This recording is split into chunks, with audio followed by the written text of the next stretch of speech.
अपना ज़माना आप बनाते हैं अहले दिल, अपना ज़माना आप बनाते हैं अहले दिल, हम वो नहीं कि जिनको ज़माना बनाएगा। मित्रों, जहां वादी कश्मीर को कुदरत ने बेमिसाल हुस्न से नवाजा है, तो वही यहाँ के लोगों में हिम्मत और हौसले की कोई कमी नहीं है। आज हम आपकी मुलाकात एक ऐसे ही शख्स से कराने जा रहे हैं जिन्होंने अपनी मेहनत और लगन से ज़िंदगी के कई कठिन पड़ाव तय किए हैं और आज एक कामयाब ज़िंदगी गुजार रहे हैं। आज की ये शख्सियत, इनका नाम है तारिक अहमद पर्रा और इनका ताल्लुक वर्मी कल्चर से है। तारिक अहमद पर्रा ज़िला बारामुल्ला के तहसील पट्टन में रहते हैं और ये जगह श्रीनगर यानी यहाँ से तकरीबन 30 किलोमीटर की दूरी पर वाक़ा है। तो चलिए मित्रों, चलते हैं तारिक अहमद पर्रा के पास और जानते हैं इनकी कामयाब ज़िंदगी के राज इन्हीं की ज़ुबानी।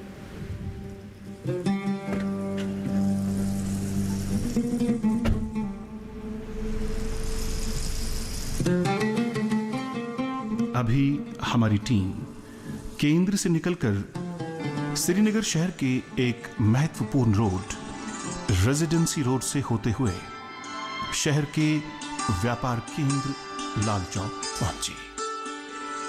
दूरदर्शन केंद्र श्रीनगर से निकलकर इस वक्त हम अपने सफ़र के पहले पड़ाव पे मौजूद हैं। ये पड़ाव श्रीनगर का तारीखी लाल चौक है। मेरे पीछे आप इस लाल चौक का घंटाघर भी देख सकते हैं और ये इलाका श्रीनगर का कमर्शियल हब माना जाता है।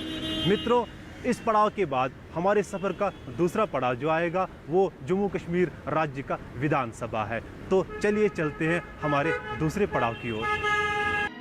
ऐतिहासिक जगह घंटाघर से निकलकर शहर के पहले फ्लाईओवर के रास्ते अपनी मंजिल की जानिब जा रही है। ये फ्लाईओवर जहांगीर चौक से शुरू होकर राज्य की गरमाई राजधानी के सिविल सेक्रेटेरिएट तक जाता है।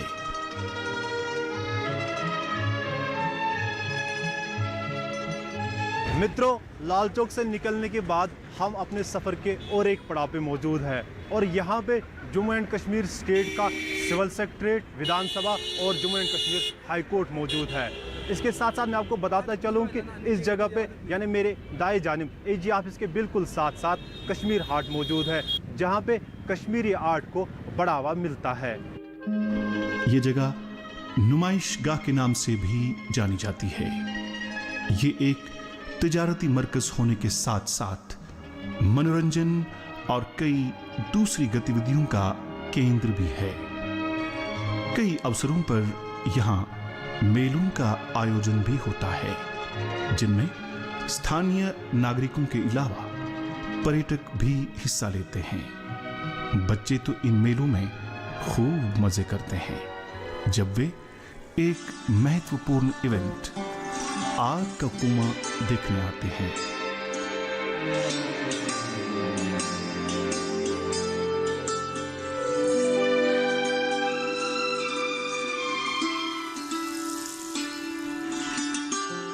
अब हम बटमालू इलाके से होते हुए आगे जा रहे हैं और आगे जाकर श्रीनगर बारामुल्ला नेशनल हाईवे के रास्ते इलाका पट्टन की ओर जाएंगे।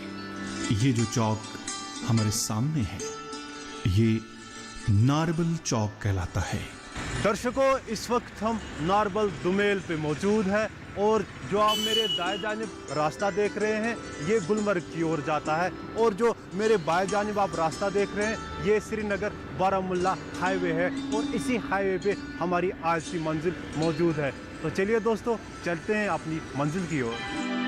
रास्ते के दोनों जानिब जो ये पॉपुलर के पेड़ों की कतारें देखी जा रही हैं, ये प्रकृति की अद्भुत सुंदरता का एक प्रतीक है।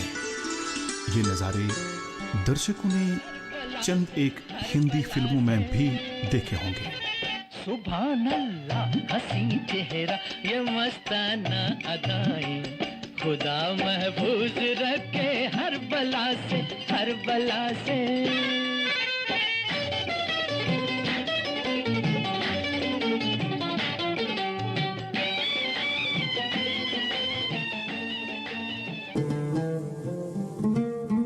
हमारी दाईं जानिब शहतूत के पेड़ों की लंबी लंबी कतारें, मलबरी की ये नर्सरी राज्य सरकार के सेरिकल्चर महकमे के साथ संबंधित है। शहतूत के पेड़ों की ये नर्सरी हमारी सिल्क इंडस्ट्री के लिए रीढ़ की हड्डी की मानिंद है और बुनियादी रॉ मटेरियल मुहैया करती है। अब हम अपनी मंजिल यानी जिला बारामुल्ला के कस्बा पट्टन पहुंचने वाले हैं। इलाका पट्टन शहर श्रीनगर से लगभग 23 किलोमीटर की दूरी पर वाक़ा एक ऐतिहासिक प्रांत है। ये इलाका समुद्र तट से 1553 मीटर की बुलंदी पर स्थित है। पट्टन का ये ऐतिहासिक टाउन मशहूर हिंदू राजा शंकर वर्मन के शासन के दौरान 9वीं शताब्दी में बसाया गया एक महत्वपूर्ण प्रांत माना जाता है।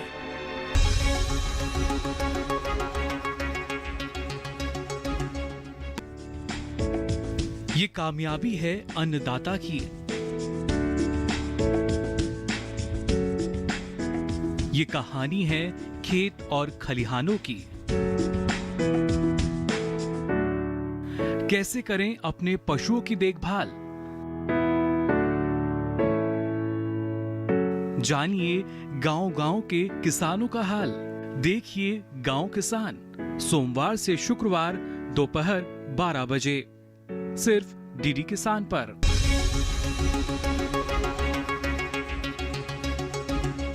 श्रीनगर मुजफ्फराबाद नेशनल हाईवे पर बसा ये इलाका प्राचीन काल में शंकरपुर के नाम से जाना जाता था। सन 2011 में की गई जनगणना के अनुसार यहाँ की आबादी तकरीबन 2,30,000 है। प्राचीन काल में बसाए गए इस ऐतिहासिक प्रांत पट्टन का गांव इंद्रगाम एक संवेदनशील ग्राम है। इसी ग्राम में जन्मे, शिक्षित हुए और रहने वाले एक सफल किसान श्री तारिक अहमद पर्रा ने यूं तो अपनी शिक्षा का आरंभ इसी गांव के प्राइमरी स्कूल से किया, लेकिन अपने मन में आकाश की बुलंदियों को छूने की इच्छा लिए शहर श्रीनगर में स्थित एसपी कॉलेज से बीएससी की डिग्री प्राप्त की। श्री तारिक अहमद पर्रा यूं तो एक शिक्षित युवा है, लेकिन कृषि और कृषि विज्ञान के क्षेत्रों में रुचि रखने की चाहत ने इन्हें इस क्षेत्र की ओर प्रोत्साहित किया। मेरे घर में जो माँ बाप थे, हम 4 भाई थे और 3 बहनें थी। माँ बाप भी ज़मींदारी खेती बाड़ी का काम करते थे और कुछ नहीं। इब्तिदाई तालीम जो मैंने इधर ही लिया, फिर मैं हायर सेकेंडरी पटन गया हूँ। बड़ी मुश्किलातों का दौर था कि यूनिफॉर्म भी नहीं थी, पैरों में जूता भी नहीं था, लेकिन बड़ी मुश्किलातों का सामना करना पड़ा। किराया भी नहीं था मेरे पास। हाँ, किराया भी नहीं था। कभी कभी दोस्तों से मैं किराया लिया करता था। कभी ऐसा भी वक्त आया है कि पैदल भी मुझे जाना पड़ता है। एग्ज़ाम के लिए मुझे पैदल भी जाना पड़ा। ये तो मैंने मेडिकल में हासिल किया, ज़ूलॉजी एंड बॉटनी में। अपने बचपन की चंद यादें हमारे साथ शेयर करिए। हाँ, 2 वाक़ा मुझे अपनी ज़िंदगी के याद है, न मैं इनको बुलाऊँगा। एक तो ये मेरा एग्ज़ाम था डेंटल टेक्नीशियन 2nd ईयर का। उन दिनों हमारा शायद ये प्रिंसिपल था डॉक्टर पंकाक साहब। तो मेरा जूता फटा हुआ था। सब लड़के थे, उनके अच्छे कपड़े थे, अच्छे जूते पहने हुए थे। मेरा जूता जो फटा हुआ था, मैंने क्या है कि अंदर इसमें रुमाल डाला है। रुमाल डाला। जब हम अंदर घुस गए हाल में, तो उधर तलाशी तो लेती है, लाइनर तलाशी लेती, किसी के पास नकल शकल तो नहीं है। उन्होंने कहा आप जूता खोल लो। मैंने इसमें कुछ नहीं सर, कुछ नहीं इसमें। कहा नहीं, जूता आपको खोलना पड़ा। जब मैंने जूता खोला, ये क्या सर, ये इसमें फटा हुआ है, किसी को नहीं कहे, कान में इसको कहते फटा हुआ है। मतलब कितनी मुश्किलों का सामना करना पड़ा, लेकिन मैंने कभी हिम्मत नहीं हारी है। हाँ, हिम्मत नहीं। मैंने ये सोचा है, ये मैंने ज़िंदगी में तय कि मुझे आगे बढ़ना है, मुझे बहुत आगे तक जाना है। इसमें मुश्किलात कितने भी आए, क्योंकि man can not die better than facing fearful orders. So मैंने ये कि कितनी मुश्किलात आई, लेकिन मुझे बहुत ऊंचाई तक जाना है। फिर मैंने बहुत सी मेहनत की, बहुत सी कोशिश की है, तो आज जो आप देख रहे हैं कि मेरी कितनी इज्जत हो रही है आज। अच्छा, आला तालीम हासिल करने के बाद जाहिर सी बात है कि आपने गवर्नमेंट जॉब्स के लिए जो अप्लाई किया होगा, वहाँ पे आपको क्या मिला, किस तरह की मायूसी आपको मिली है जो आप फिर इस शोबे की तरफ आए? तालीम हासिल करने के बाद या डेंटल टेक्नीशियन कोर्स ख़त्म करने के बाद मैंने बहुत से दफ्तर में जॉब हासिल करने की कोशिश की है, लेकिन कुछ हाथ में नहीं आया। फिर मैं बहुत परेशान हूँ कि मैं क्या करूँ, लेकिन मुझे यकीन था और आज भी कह रहा हूँ कि एक न एक दिन मैं अपने मकसद में कामयाब हो जाऊँगा। फिर मैंने बहुत से इंटरव्यू भी दी है सरकारी दफ्तरों में, लेकिन कुछ हाथ में नहीं आया। मेरे ख्याल से मैंने 10 साल तक कोशिश की है, 10 साल तक कोशिश की है। हाँ, जब आखिरी बार जो मैंने पहले बहुत आखिरी बार जब मुझे पता चला कि अब नहीं मिलने वाला है, फिर मैंने रजू किया डिपार्टमेंट में एग्रीकल्चर से। उन दिनों मुश्ताक साहब एसडीओ था, उसने मुझे बहुत इसमें ये किया, रहनुमाई की कि आप वर्मी कंपोस्ट बना। मैंने कहा कि what is the vermi compost, इसके बारे में मुझे मालूम नहीं था। फिर एक डॉक्टर शबीर था, वो मेरा दोस्त है, तो उसने मुझे बहुत से इसमें गाइडलाइन की है। कि मैंने इसे कहा सर आप मुझे बताएं कि वर्मी कंपोस्ट के बारे में। उसने कहा कि it is the faeces of the worms. Para साहब, चूँकि आप शादीशुदा है, ये हमें बताइएगा कि आपकी शादी कब हो रही? जहाँ तक शादी का सवाल है, मेरी 2 शादियाँ की है। हाँ, फर्स्ट शादी शी वाज स्टाफ नर्स। हाँ, तो तकरीबन वो 50,000 पे लेती थी, लेकिन मैं तो बेरोज़गार था, जिस वजह से बात है। फिर उसने एक दिन कहा कि I want a divorce, you are unemployed, so I want a divorce. फिर मुझे बहुत से परेशानियों का सामना करना पड़ा, डिवोर्स मिल गया। आज बच्चे कितने? हाँ, फिर मैंने उसके बाद दूसरी शादी की है, अब 2 बच्चे हैं। लेकिन जो इस यूनिट में जो ज़्यादा कंट्रीब्यूट रहा है, शी इज़ माई वाइफ। यानी आपकी वाइफ? हाँ, बहुत कंट्रीब्यूट दिया है। हमारे 2 बच्चे हैं और मेरी यही उम्मीद है, मेरी आशा है कि मैं इन 2 बच्चों को ऐसी तालीम दो जिस तरह कल्पना चावला स्पेस पर पहुंच गई, मैं भी अपनी 2 बेटियों को स्पेस पर भिजवाना चाहता हूँ। हाँ, जो मुसीबत मैंने देखी है वो अपने बच्चों को वो नहीं देखने चाहिए। सफल किसान तारिक अहमद पर्रा ने अपने ही गांव में जैविक यानी ऑर्गेनिक तौर तरीके अपनाकर खाद खेती यानी मैन्योर फार्मिंग का काम शुरू किया। वर्मी कल्चर के माध्यम से श्री तारिक ने कई वर्मी कंपोस्ट पिट्स बना लिए और जैविक खाद तैयार करके इसका कारोबार करने लगे। श्री तारिक अहमद के मैन्योर फार्मिंग के यूनिट में तैयार की जाने वाली जैविक खाद न सिर्फ आसपास के इलाकों में खेतीबाड़ी करने वाले किसान इस्तेमाल में लाते हैं, बल्कि सरकारी विभागों में खेती के दौरान इस्तेमाल की जाती है और इस तरह इन्हें अच्छी खासी आमदनी प्राप्त होती है। जो आप देख रहे हैं, this is a vermi compost. बिल्कुल। हाँ, so this vermi compost is prepared. हाँ, it is prepared. First of all this is only cow dung, यानी ये बिल्कुल तैयार है। बिल्कुल। ऑर्गेनिक जो इसको खाद कहते हैं, ये बिल्कुल तैयार बिल्कुल। तो अब इसकी छानी साफ सफाई करनी है। हाँ, फिर इसकी पैकिंग हुई, बिल्कुल तैयार है। जैसे आप देख रहे हो वहाँ तक कितने हमने ये डाला है, ये तो तैयार है। तकरीबन 400 क्विंटल यहाँ में तैयार है। हाँ। इस वक्त आपके पास कितने पिट्स अवेलेबल है जिनसे आप ये फर्टिलाइजर बनाते हैं? हमारे पास इस वक्त 16 पिट्स है। एक पिट में नियर बराबर 10 क्विंटल ऑफ वर्मी कंपोस्ट निकलते हैं एक पिट में। कितने अरसे के दौरान? ये तो इसमें इस डिपेंड अपॉन द वर्म्स, कितने वर्म्स हम इसमें डाल सकते हैं। तारिक साहब, आप हमें ये बताइएगा कि इस यूनिट को तैयार करने के लिए आपको किन की तरफ से मदद मिली? क्या डिपार्टमेंट की तरफ से कोई मदद आपको मिली या कोई और शख्स आपके साथ जुड़ा इस काम में? सरकार को जो मदद करना था उन्होंने मुझे किया है। 30,000 रुपया उन्होंने मुझे दिया है। आज जो मुझे मदद करते वो अपनी मेरी मिसेज हैं, वो भी इसी काम में लगी रहती, वो भी बनाती है ये, वो भी लाती है ये गोबर, वो भी इसकी साफ़ सफाई सुथरी करती, वो भी इसकी सफाई करती, छानी करती है, भाई इसमें इन बोरियों में वो पैक करते हैं, फिर इसकी सिलाई करती है। इस वक्त आपके साथ कितने लोग जुड़े हैं जो इस काम में आपकी मदद करते हैं और जो यहाँ से अपना रोजगार कमाते हैं? इस वक्त हमारे यूनिट पे 9 लोग एसोसिएट हैं जिनको रोजगार मिलता है। इससे पहले भी बहुत से लोग थे, लेकिन उन्होंने सीखा है, हमने उनको अपने हाथों से सिखाया। अब वो अपना ये यूनिट चला रहे हैं। हाँ, इसमें मेरे भाई साहब भी जुड़े हुए हैं, मेरे भतीजे भी जो है, मेरा एक भतीजा है, ये LLB करा है कश्मीर यूनिवर्सिटी में, इसी के बदला। आपके वर्मी कल्चर में जो वर्म्स यूज़ होती है वो कहाँ से आती है और वो किन कैटेगरीज की होती है? इसमें 2 किस्म के वर्म्स हैं, एक तो एल्सिनिया है और दूसरे है red wiggler. Both species are from Australia, not this local, this Australian species. हाँ, ये ऑस्ट्रेलियन स्पीसीज। और इनमें खास बात यह है कि ये कुकून्स बहुत देते हैं। हाँ, कुकून्स और मल्टीपल भी बहुत होते हैं।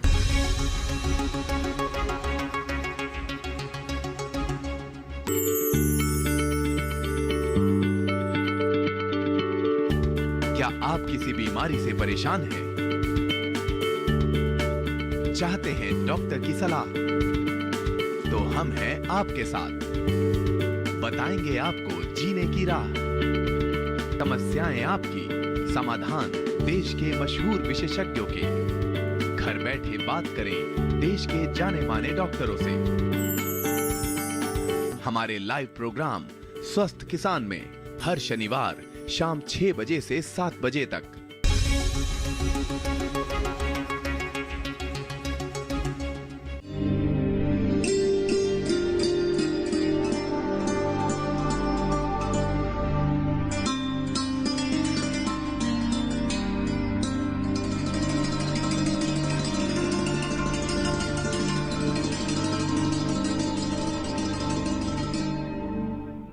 कि हमारे जोन में बहुत सारे बच्चे हैं, बहुत सारे नौजवान लड़के हैं जो बेरोज़गार हैं और अपने अपने काम में मुब्तला हैं। इसके अलावा हमारे पास हमारे जोन में एग्रीकल्चर लैंड की बहुत ज़्यादा मकदार है, जहाँ पे हमारे नौजवान जो हैं इस एग्रीकल्चर के साथ करते हैं और गवर्नमेंट की जो जो स्कीम्स हैं, जो जो फ़ायदे उनको मिलते हैं, उनके लिए हम शाना बशाना उनके साथ हमेशा खड़े हैं।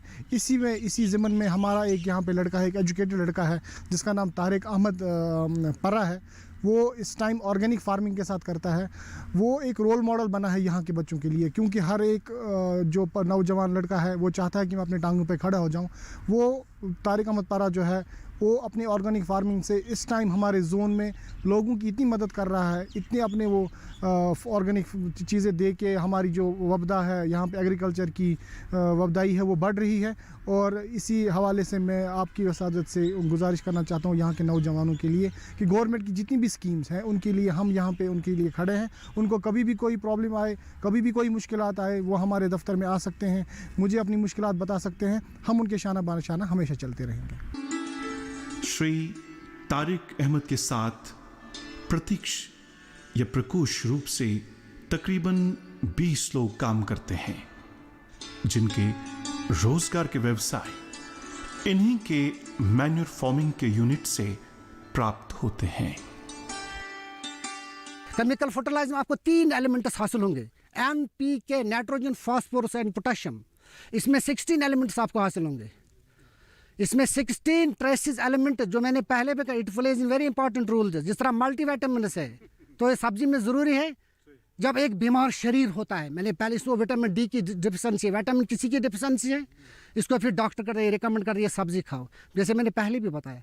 इस सब्जी से तब इसको विटामिन सी या विटामिन डी, विटामिन ई हासिल होगी जब इसमें ये वर्मी कंपोस्ट डाली गई है। ये सब सब्जी में कारामद होती है, फ्रूट्स में भी एंड वेजिटेबल्स में भी। इसमें टेस्ट डिफरेंट है। अगर आप देख ले, इसमें ये जिसको हम ऑर्गेनिक फूड्स कहते हैं, ऑर्गेनिक फूड्स इसी से बनती है। तो ऑर्गेनिक फूड्स में क्या, अगर आपका एक आलू 10 रुपये में किलो बेचोगे तो ऑर्गेनिक है वो 20 रुपये में आपको बाज़ार में मिलेगा, क्योंकि ये ऑर्गेनिक है। इससे इंसान की ज़िंदगी पर कोई असर नहीं पड़ता है, जिस तरह केमिकल फर्टिलाइजर से असर पड़ता है इंसानी ज़िंदगी पर। अगर आप देख लें कि दुनिया में शायद perhaps 2,20,000 of people killed due to the main uses of this chemical fertilizer. दुनिया जजता है इंसानों से। इंसान सेहतमंद रहना चाहिए। सेहतमंद तब भी रहेगा जब ये गोबर का खाद अपने इन सब्जियों में इस्तेमाल करेगा।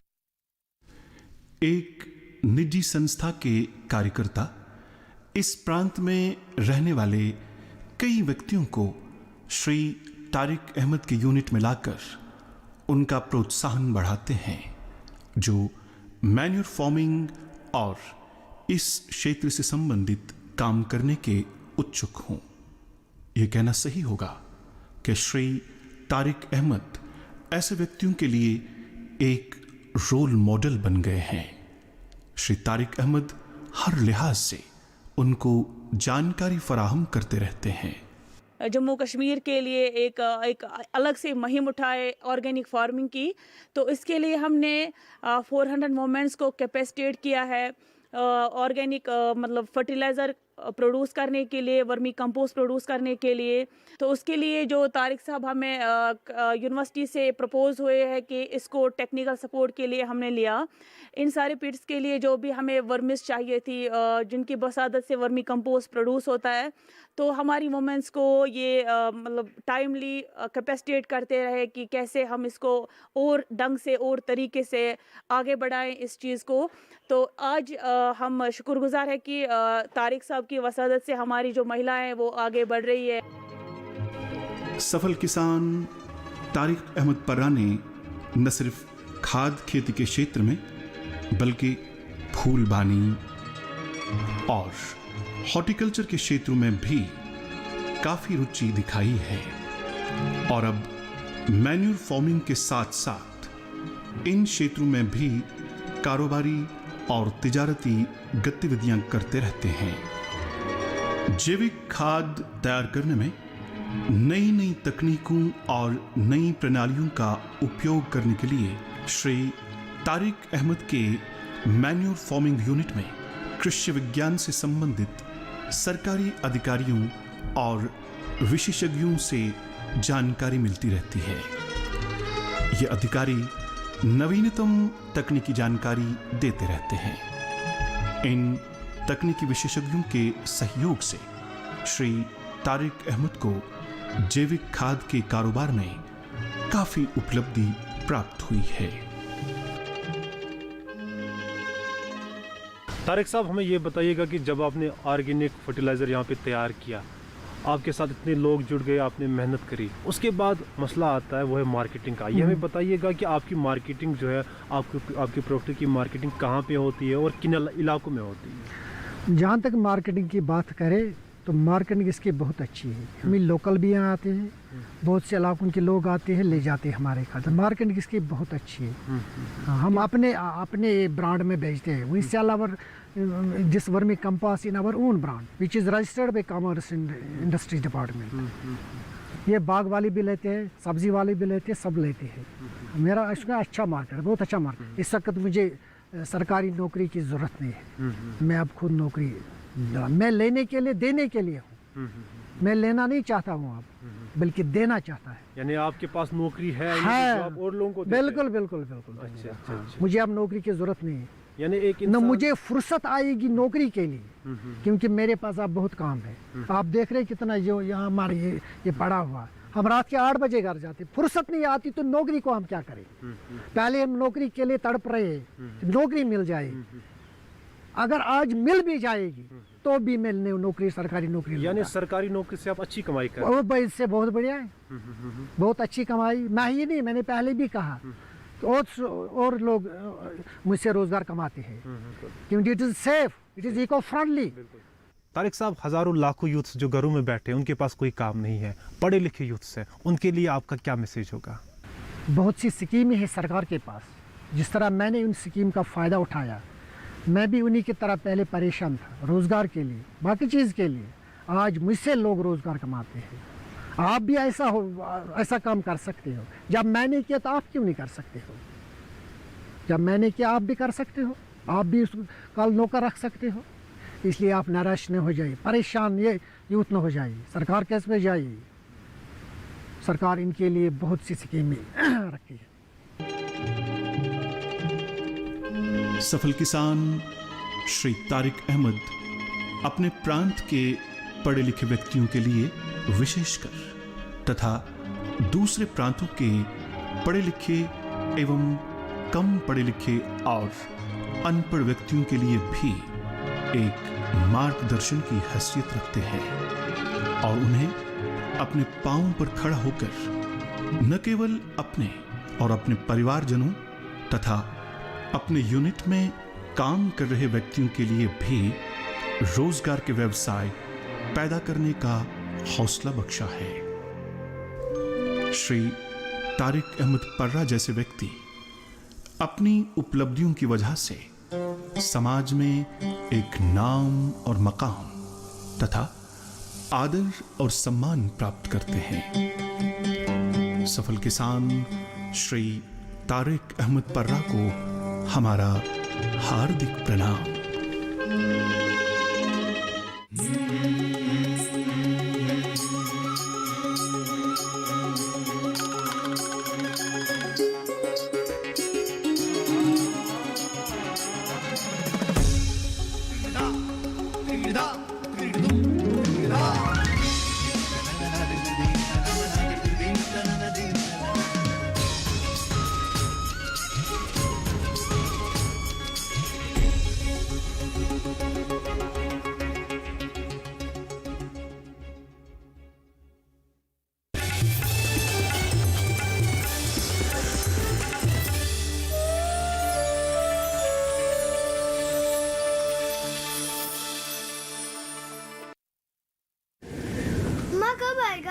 अभी आएगा।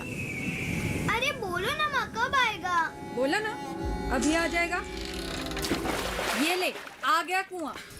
अरे कुआं नहीं माँ, हमारे घर नल से जल कब आएगा? नल से जल? अरे गुड्डी, बहुत जल्दी आएगा पानी। जल जीवन मिशन आ चुका है। हम 1 कदम उठाएंगे तो सरकार 10 कदम उठाएगी। सच? तुम्हारे मुंह में घी शक्कर। घी शक्कर नहीं माँ, स्वच्छ जल।